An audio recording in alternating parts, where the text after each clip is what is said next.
Hello po everyone! Welcome po sa aking mini vlog. Ako po si Kylie Bunyi mula sa Grade 4 Sunflower ng Masipit Elementary School.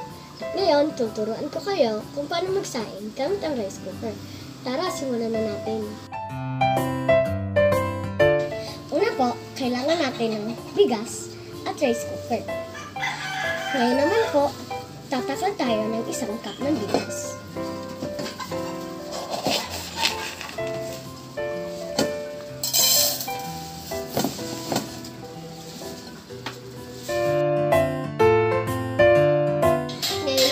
Hugasan natin ang bigas gamit ang malinis na tubig.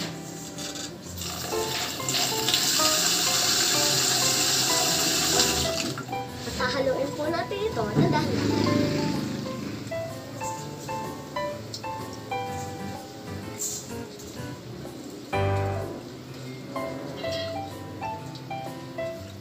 At itatapon natin ito ang madaling tubig.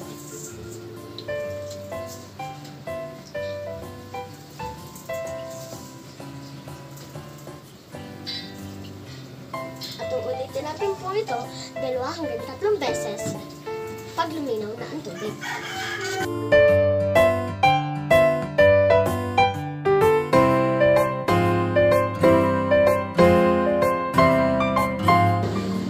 Ngayon naman po, pagkatapos hugasan ng bigas, lalagyan po natin ang tubig. Kung kano po karami ang tinapos ng bigas, ganun din po ang pagkakal ng tubig na. In my case, 1 takal lang ng bigas ang nilagay ko. Pero, 1 ring takal ng tubig ang ilalagay ko.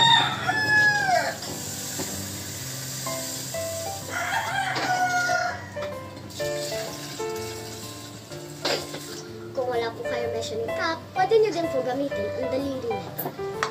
Kung paano po kadami ang nilagay nyo ng bigas, susukatin nyo po.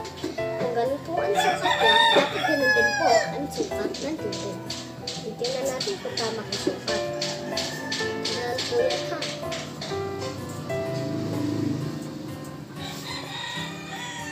Okay na po.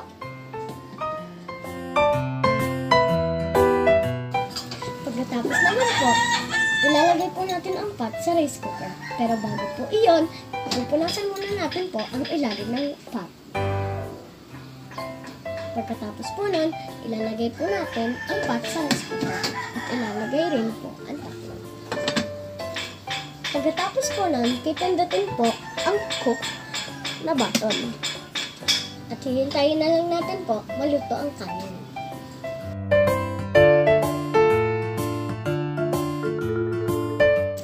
Pag lumipit na po siya sa warm, ibig sabihin luto na po siya. Pero bago niyo po siya buksan, kailangan po maghintay kayo ng 5 to 10 minutes. In my case, maghintay na po ako ng 5 to 10 minutes, kaya pwede na po siyang buksan. Tara, luto na ang ating kanin! Ayan na po, natutunan na po natin ang tamang pagsasaing gamit ang rice cooker. Ako po muli si Kylie Bunyi mula sa Grade 4 Sunflower ng Masipit Elementary School. Salamat po sa pagnonood. Bye!